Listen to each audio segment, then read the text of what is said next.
Good morning po sa inyong lahat mga kababayan. At ngayon po ay isang maulan na araw dito sa Japan. Ayan po. Kanina pa po itong ulan dito. Mga madaling araw, umuulan na. Hanggang ngayon, ulan pa rin. So ngayon, may pasok po kami ngayon. Kasi next week, trainee na po namin para sa forklift operator. Ayan, magdadrive na po kami ng forklift. Ayan. At samahan nyo kami ngayong araw na ito.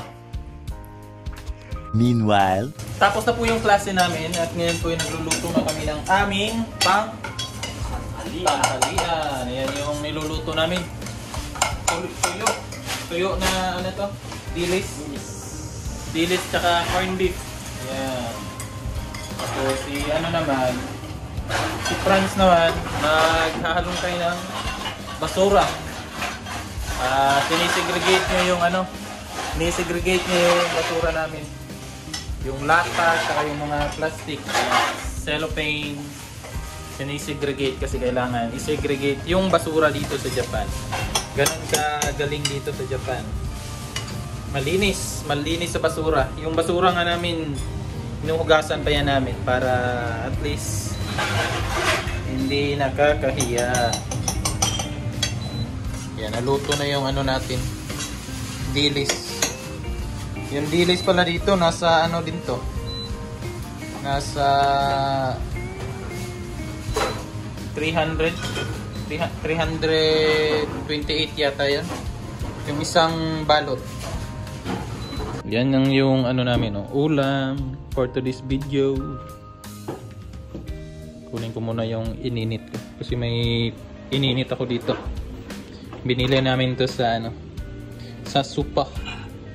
Kung malamig pa, pero pwede na to. Yan, close. Bunutin. Tara, kain na tayo.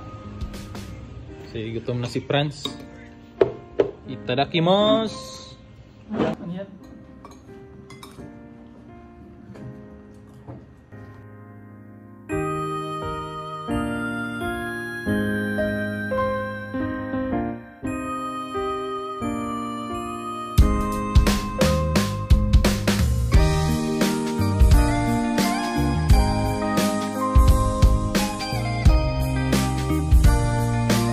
2,000 years later. Magandang hapon sa inyong lahat at natapos na po yung aming klase.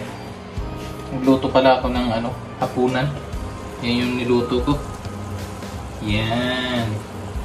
Pumili kasi kami kahapon ng beef. Ngayon niluto ko. Nilagyan ko siya ng parang broccoli. Yan yung panghapunan ko. Si Bam naman nauna nang kumain kasi gutom na ako. Gutom. Nagutom siya sa klase kanina. Alas 3 pa daw siya gutom. Kaya bumili na lang siya ng obento doon sa labas. Yun yung kinain niya ngayon. Si Jan naman, nag-jogging. Jogging siya kasi malaki na yung ano, tiyan. Nag-jogging siya doon sa ano, sa labas. Kaya kami yung naiwan dito, kaming dalawa. Yan, ano. So, check ko muna yung niluluto ko kasi kakain ako ngayon. Day 2. Labas muna kami kasi bibili kami ng ano, ng damit. Kasi next week mag-uumpisa na yung training namin. Tapos kailangan namin ng long sleeve. Kasi kailangan daw mag long sleeve sa training.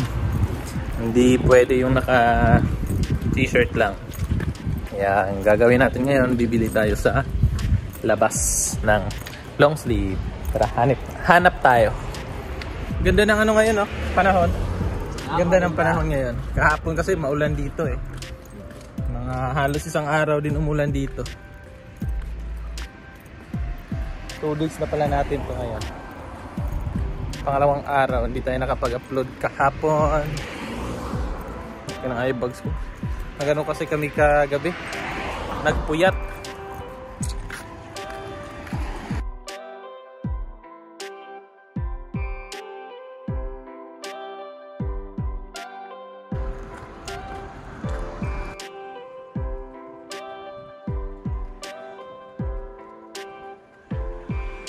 Close yung ano, Close yung, parang close yung nagbibenta ng mga karne. No? Okay lang yung sadya naman natin is damit naman. Open naman yung mga damit. Yung mga magagandang bulaklak sana dito. Gusto mong i-video, baka bawal naman. Sayang. Try natin. Try natin mag-ask ng permission. Baka pwede naman. Yan ang gaganda talaga. Tingnan nyo. Ayan o, ang gaganda. Asa?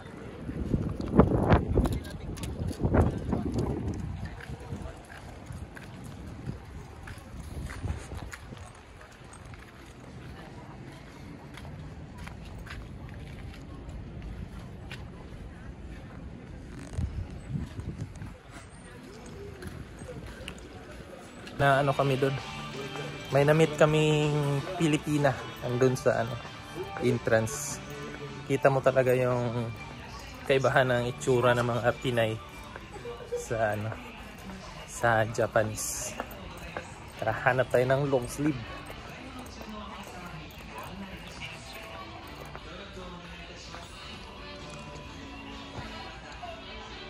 Parang pang ano naman, pang summer. Ah.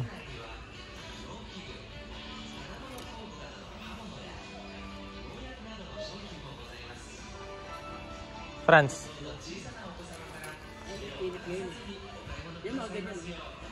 Hindi, gusto niya yung mga ganyan eh. Makaranay.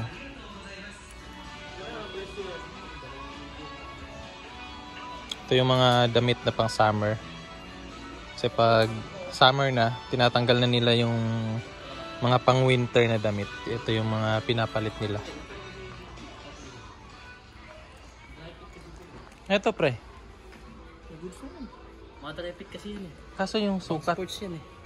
Ha? Pang sports. Kaya nga eh. Hindi na pang trabaho.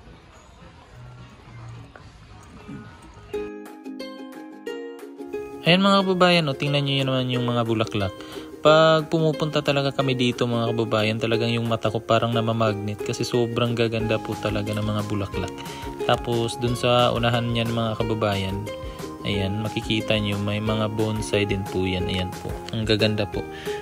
Yung mata ko talaga hindi maalis pag pumupunta kami dyan. Ayan, at yung tinuro ko, ang ganda, sobrang ganda po niyan. Ang ano niya, kumbaga parang napakabusisi siguro nung pagkaano nila nun. Ayan po, ang dami. Kung nasa Pilipinas na siguro to, ay nako.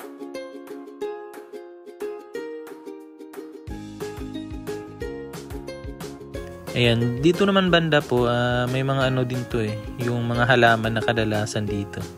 Tsaka may mga rosas, yan. Tsaka dyan din yung mga parang pataba or mga anong tawag nito, yung lupa na nilalagay sa ano, sa mga paso para mataba or maganda yung tubo ng halaman. So yan, may mga paso din dyan sa gilid. Yan, yun yung mga halaman. Sobrang ganda po talaga. Ngayon lang ako nakapag-video dito kasi pagtingin ko walang masyadong tao.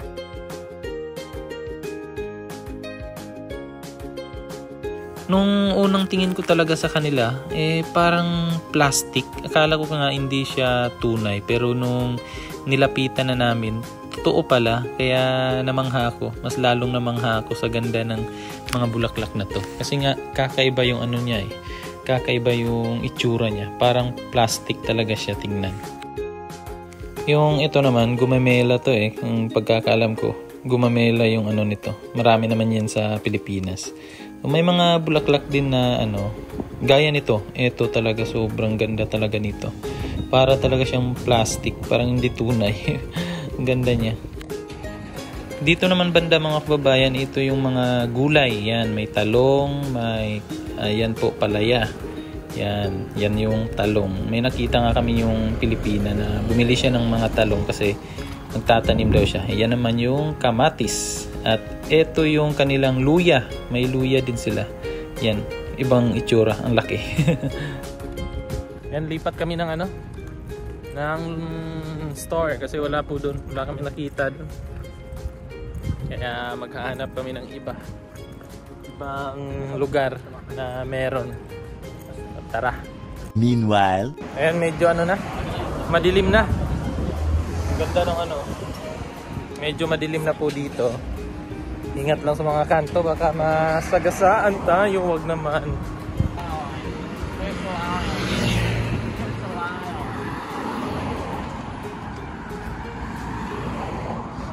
Hair sa lion. Hair sa lion. Kung magpapakulay ka dyan, ang buhok mo magiging hair sa lion. meanwhile, Yan, dito kami ngayon sa... Ano to dito? Donkey? Donkey? Donkey. Nandito kami. At mura lang dito kasi discounted. Yung mga pang malamig, mura lang yung mga pang malamig kasi papunta na ng summer. So mura lang to. Kailangan kasi namin bumili. Kasi nga, sabi nung sensei namin, kailangan namin ng ano, ng long sleeve para sa training. Kaya ayan, nilibot namin yung Ichinomiya. Buti na kita namin tong ano, donkey. Ayan. Mas mura daw dito. Yan o, namili na siya. Less kasi siya eh. Yung price niya before from ano, eto. So example ganito, 7,000 siya nung una. So naging 6,000 na lang. 7,000 siya dati.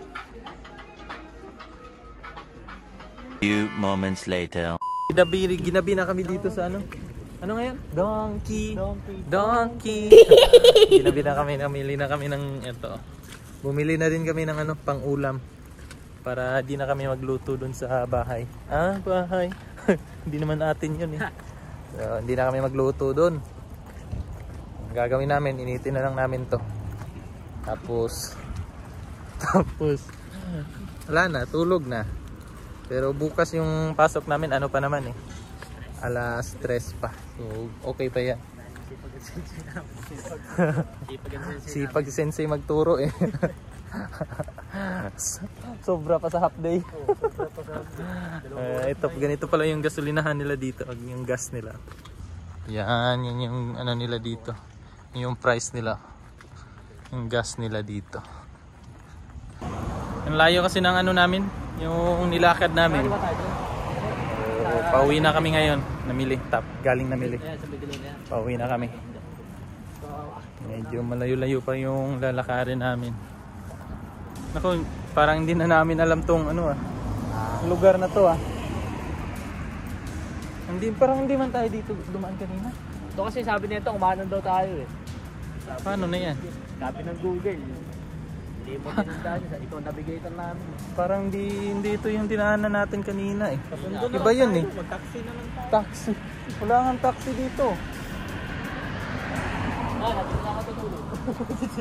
Pagod na. Napagod na sa kalalakad. Kalakad eh. Asa na tayo? Kasi kanina po, yung dinaanan namin, ano na yun eh. Parang tinatandaan na namin yun eh. Etong lugar na to, bago lang kami nakabunta dito kasi. Saan na ba yun? Medyo paano na ba? Tanong na lang siguro tayo, no? Yun sa ay. Yun ang tanong ko isa. Pasok na. Kaya lang magtanong lang. Buti kung may ano, may mga tambay sa Japan, pwede tayo magtanong. Walang tambay. Paano na to? Hindi po kasi namin natandaan, iba na yung itsura kanina eh. Yung dinaanan namin kanina eh. Paano ba to? Naliligaw na tayo, tawa pa ng tawa. Tawa ng tawa pa tong isa oh. Naliligaw na nga kami. Ikaw nga yung nagsabi dito tayo dumaan eh. Ngayon, ano na to? Paano na to ngayon? Tanglag niya. Tapon mo nga yan dyan. So hanapin muna namin yung daan. At magtanong-tanong na rin. Magwat sa dito eh. Oo, walang mga tambay eh. Buti sa Pilipinas pwede ka magtanong kahit ano. Mahirap pag ano tayo dito eh. Yung dayo tayo sa isang lugar eh. Kasi hindi natin alam. Yan, bilis. 2 hours later. 2 oras na yata kami naglalakad. Hindi pa namin nakita yung ano. Lagpas na, 2 oras. Lagpas na ba? Lagpas na. Nako. First time namin naligaw. Naligaw dito. Parang naikot. Ang kanto kasi dito pa ano lang ba no? Pare-parehas lang eh. Kaya lang kada ano na. Asan tayo? Diyan tayo. Sige, subukan natin. Hanggang sa mahanap natin yun. Hanapin muna namin yung ano namin pag may mga natandaan kami establishment. Yun na siguro yun. Ikot-ikot lang kami dito eh. Pakiramdam ko umikot lang tayo eh. Ikot-ikot lang tayo dito eh. Tikbalang tayo, pre. Kailangan magbalik ng breed. Tikbalang. Walang tikbalang sa Japan.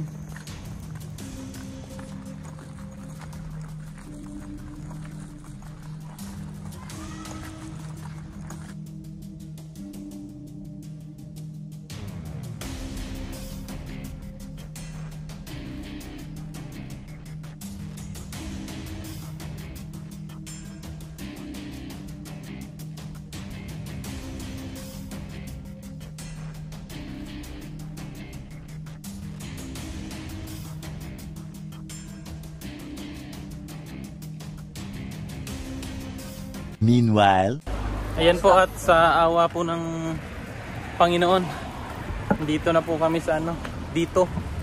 Ito yung ano namin. Medyo nawala na yung ano namin, pero ang layo rin ng nilakad namin. Safety place na namin doon. Ito pag nakita na namin tong lugar na to, safe na kami dito. Kasi alam na namin tong daanan na to. Yan o. Dito. Lapit na lang to sa amin. Di ba? Yes, sir. Ilang metro na lang tayo. Ilang ano na lang. Nasa apartment na kami. Yeah. Oh, thank you Lord. Thank you Lord. Yan o. Yung nagano sa atin. Nagdala sa atin. Navigator naman natin. Pero okay lang. At least nakauwi tayo ng safe. Tama. Di baling pagod. Baling pagod. Di baling ang layo ng nilakad. Parang nilibot na namin yung ano eh. Chinomiya. Yes. 0.001% almost. Hindi pa ba ganun kalayo yan? Ang pakiramdam ko ang layo na eh. Yung pakiramdam na naglalakad ka na hindi mo alam yung pupuntahan mo. Ilang oras tayo Diba? naglalakad? Kaya nga, buti kung may bike tayo. Eh wala. Yan po. At hanggang dito na lang po itong ating video na to. Kasi medyo mahaba-haba na rin. At maraming salamat po sa inyong panonood. At hanggang sa susunod. Bye-bye!